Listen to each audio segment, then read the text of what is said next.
Il y a une double fracture, il faut la résorber. La première fracture, c'est celle entre les peuples et leurs institutions. La deuxième fracture, c'est entre les peuples d'Europe eux-mêmes. Jean-Noël Traut, bonjour. Bonjour.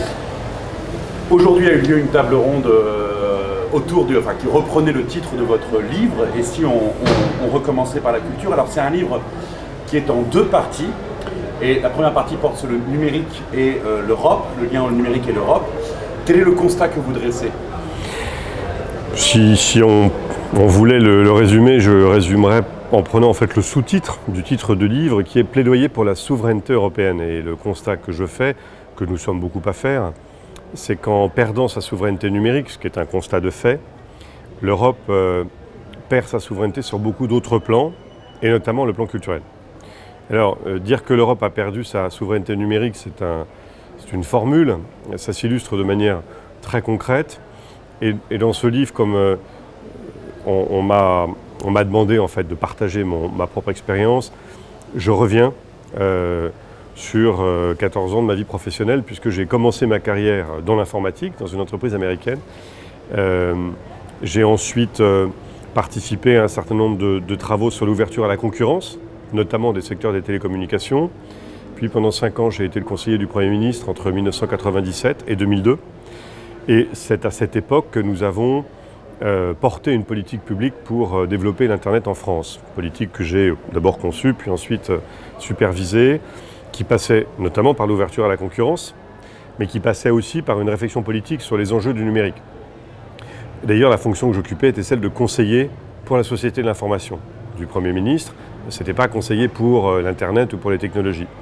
Or, à l'époque, par société de l'information, qui est le terme qu'on employait au niveau mondial, autant aux États-Unis d'ailleurs qu'au sein de l'Union européenne, on voulait en fait parler de l'informatisation de la société et de ses conséquences sociales, économiques, politiques et bien sûr culturelles. Et j'ai porté au nom de la France des arbitrages pour ce qu'on a appelé à l'époque l'ambition de Lisbonne, qui était de faire en 2010, c'était en l'an 2000, de l'Europe le leader mondial de l'innovation et de la connaissance. Et nous sommes en 2019 et force est de constater que l'Europe n'en a pas pris le chemin. Alors pourquoi ? Pour différentes raisons, y compris d'ailleurs un manque de politique industrielle cohérent, le consumérisme, qui en gros consiste à détourner la défense des consommateurs, ce qui est une cause noble, positive, en alpha et oméga de toute politique publique. Et à force de vouloir, par exemple, que les tarifs des télécommunications soient les moins chers possibles, on a conduit malgré tout, en détruisant en fait les marges de nos industriels, de nos opérateurs, à cette situation qui est qu'aujourd'hui, il n'y a aucun matériel électronique fabriqué en Europe, il n'y a aucun leader mondial des grandes verticales de l'Internet qui soit européen, et au fond, le seul continent qui a vu l'émergence d'un nouvel acteur, c'est l'Asie avec la Chine, et la Chine a aujourd'hui privatisé à peu près un quart de l'Internet mondial, a assorti cet acte politique, au premier sens du terme, y compris au sens de la censure, d'une politique industrielle. On parle beaucoup des GAFA, on va de plus en plus parler des BATX, les Baidu, les Alibaba, les Huawei, dont on parle beaucoup dans la presse aujourd'hui. Donc perte de souveraineté numérique, c'est un fait. Perte de souveraineté dans d'autres domaines, c'est un constat aussi. Alors on peut prendre un exemple qui est frappant, qui est celui de l'industrie touristique. De fait, aujourd'hui, dans les grands pays touristiques comme la France ou l'Italie, l'hôtellerie est petit à petit déstabilisée par des modèles alternatifs. On pense évidemment à Airbnb, mais il y a plein d'autres moyens de pouvoir trouver une offre hôtelière. Ça apporte aux consommateurs d'ailleurs des services qui peuvent constituer un progrès, mais derrière ça, ce sont des dizaines de milliers d'emplois qui sont en jeu parce que de fait, les conditions de concurrence sont faussées. On impose à un atelier, on impose aux hôteliers des obligations et des réglementations qui pour l'instant ne s'appliquent pas ou qui en tout cas ne sont pas mises en œuvre, là où les lois ont été adoptées, pour l'activité hôtelière qui se développe d'une autre manière à travers des modèles comme Airbnb. Et en tout cas, la captation de valeur que développent ces nouveaux modèles numériques se fait depuis l'Europe, hors d'Europe. C'est exactement ce qui s'est passé, et c'est pour conclure ce qui me paraît une bonne illustration de cette perte de souveraineté numérique qui emporte une perte de souveraineté culturelle avec le modèle Netflix. Le modèle Netflix, il a deux particularités. La première, c'est que ces modèles qu'on appelle over the top, c'est-à-dire des services qui sont apportés par-dessus les réseaux, à travers les réseaux, ce sont des modèles qui font parfois un peu oublier qu'il y a un under the top, on paye un abonnement à un opérateur en France si on veut avoir un accès à Netflix. Or, quand on compare l'abonnement Netflix, il coûte 11 $ aux États-Unis, il coûte 10 € en France. Mais l'abonnement à l'opérateur de télécommunications, même dans les grandes villes américaines, il coûte plutôt 100, 120 $, alors qu'en France, il coûte plutôt 20 à 30 €. La différence, c'est que comme le consumérisme a produit ses effets, la libéralisation dont je parlais aussi, l'accès à l'Internet à haut débit en Europe est extrêmement peu coûteux, beaucoup moins qu'il ne l'est aux États-Unis. L'accès aux plateformes de services est au même prix. La différence de valeur, c'est le consommateur européen qui pense en bénéficier, mais en réalité, c'est l'industrie européenne des télécommunications qui en subit les conséquences. Et puis, il y a une deuxième conséquence à l'irruption de ce modèle, c'est que traditionnellement, le droit d'auteur que les Européens ont inventé garantit au créateur, à l'auteur, qu'il soit compositeur de musique, auteur de paroles, de livres ou réalisateur de films, le droit d'auteur lui reconnaît la qualité d'être l'auteur d'une œuvre. Il en est non seulement le propriétaire, et au sens du droit moral, il peut s'opposer à ce qu'on en fasse un usage contraire à son éthique, mais surtout, il peut exiger une rémunération qui est une proportion du profit que celui qui exploite l'œuvre retire de la qualité de l'œuvre. Aux États-Unis, on est dans un modèle différent. Et simplement, pour prendre l'exemple du cinéma, un réalisateur de film américain a ce qu'on appelle le Director's Cut. Il participe au montage de son film, mais il n'a pas le Final Cut. C'est le producteur qui a le Final Cut. Ça fait une énorme différence. Là encore, Netflix arrive avec un modèle qui vient directement de Californie, qui est un modèle dans lequel le créateur, en vertu de ce qu'on appelle le work made for hire, est rémunéré, bien sûr il l'est, mais plutôt sur un modèle de salariat que sur un modèle de propriété de l'œuvre. Et c'est ça la double conséquence de cette perte de souveraineté numérique, du point de vue culturel, en prenant cet exemple précis d'un modèle comme Netflix. Mais comme je l'ai dit avant, ça ne porte pas simplement des conséquences sur notre économie de la culture, sur nos industries culturelles ou sur nos sociétés d'auteurs. Le sous-titre de votre livre semble poser comme un présupposé qu'il y a une souveraineté européenne. Or, on voit bien aujourd'hui que l'Europe est un maelstrom avec beaucoup de réalités différentes, avec des retours plutôt au nationalisme. De quelle Europe parlons-nous et comment arrivez-vous à penser cette unité européenne qui ferait qu'il y ait une souveraineté réelle, effective? Alors, j'essaye dans ce livre aussi, en effet, d'interroger le concept même de culture européenne.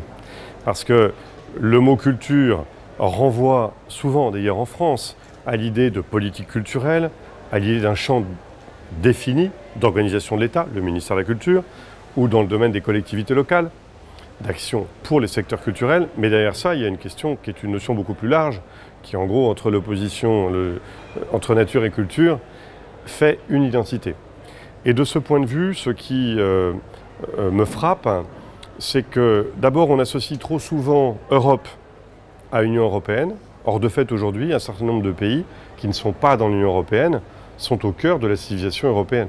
L'Ukraine, la Serbie, la Suisse, l'Islande, la Norvège, peut-être hélas bientôt le Royaume-Uni, sont des nations totalement européennes avec qui nous partageons 28 siècles d'histoire et qui pourtant ne font pas partie de l'Union européenne.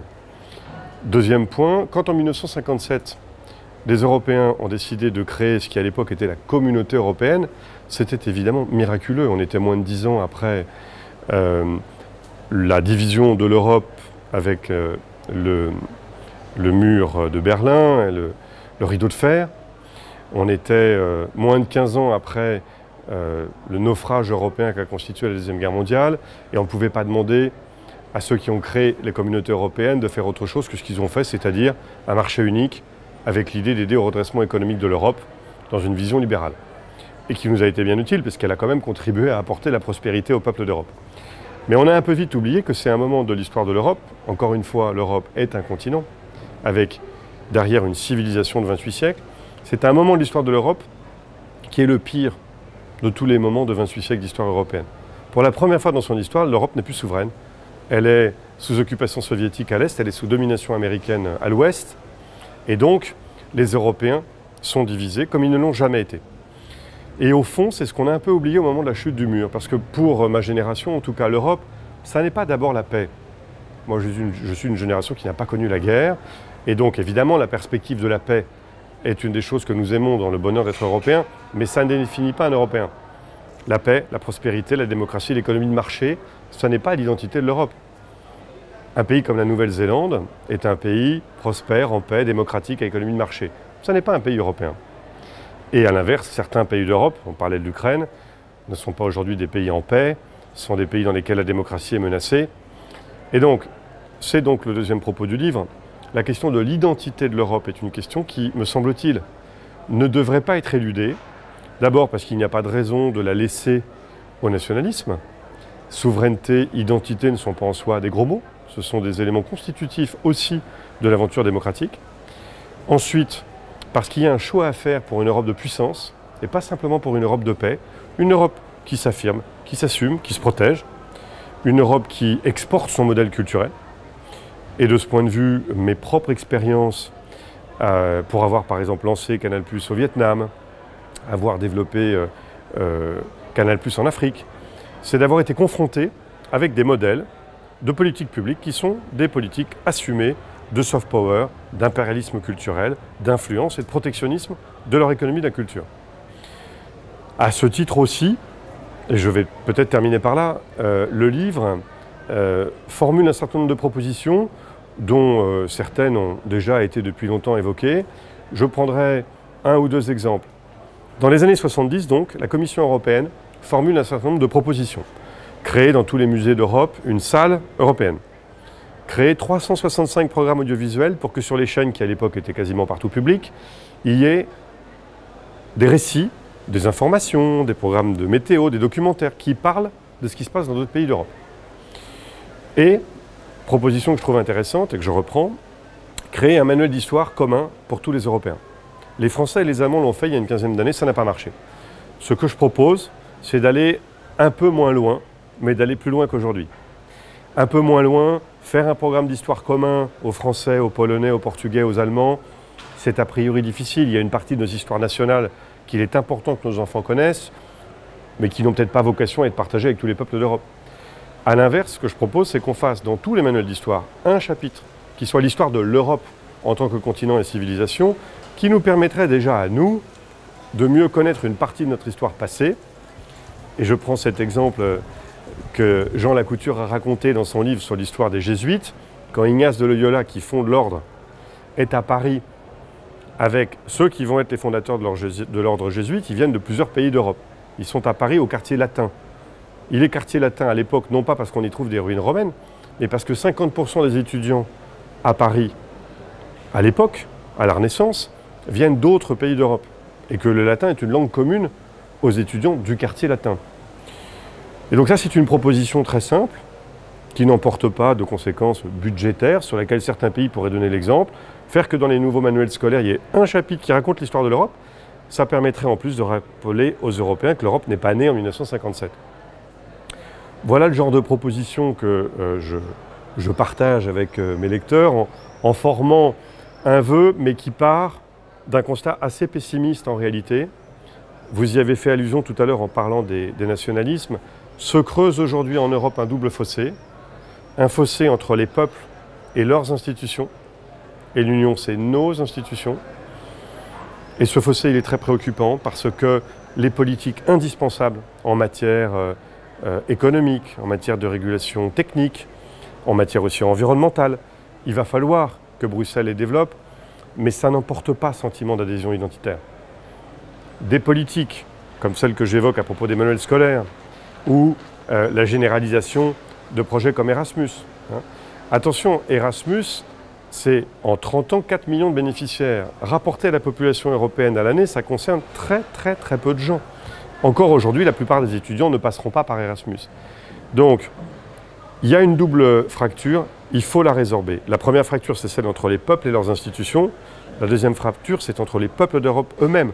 On a vu ces dernières années un fossé croissant entre Européens de l'Est et Européens de l'Ouest, avec des malentendus réciproques. Nous avons, nous, tendance, les Européens de l'Ouest, à oublier que nos compatriotes de l'Est n'ont pas vécu la même histoire que nous. Ils ont été sous occupation soviétique pendant des décennies. Certains de ces peuples, je pense aux Polonais, ont failli disparaître en tant que nation. il y a seulement quelques décennies, ce qui n'est pas le cas des Français ou des Italiens ou des Espagnols. Et donc il faut qu'on mène des actions concrètes que l'on peut mener sans grosses dépenses budgétaires entre citoyens de l'Union européenne pour essayer de créer une identité commune aux Européens qui bien sûr a besoin d'être une identité positive et qui peut l'être. Mais cette identité a plutôt eu tendance petit à petit à être érodée et si à cette érosion on adosse une autre forme de danger qui est celle de la perte de notre souveraineté numérique qui emporte des conséquences dans beaucoup d'autres domaines, alors la conjonction des deux peut faire craindre que dans les années qui viennent, une nouvelle crise, cette fois-ci, soit la crise de trop, à laquelle les institutions ne résistent pas. Nos institutions sont robustes, elles ont résisté au Brexit, en tout cas jusqu'à maintenant. Elles ont résisté à la crise des dettes souveraines, elles ont résisté à la crise particulière à la Grèce. On se posait déjà la question de savoir, non pas si un pays allait sortir de lui-même, mais si les autres États allaient le forcer hors de l'Union européenne, eh bien il ne faudrait pas qu'il y ait la crise de trop. Et une crise, on y résiste en tant que peuple quand on a sentiment d'appartenance commune. C'est pour ça que constituer de manière volontariste une identité commune aux Européennes, c'est aussi une des conditions de survie et de développement de l'Union européenne en tant qu'ensemble politique. Merci beaucoup. Merci.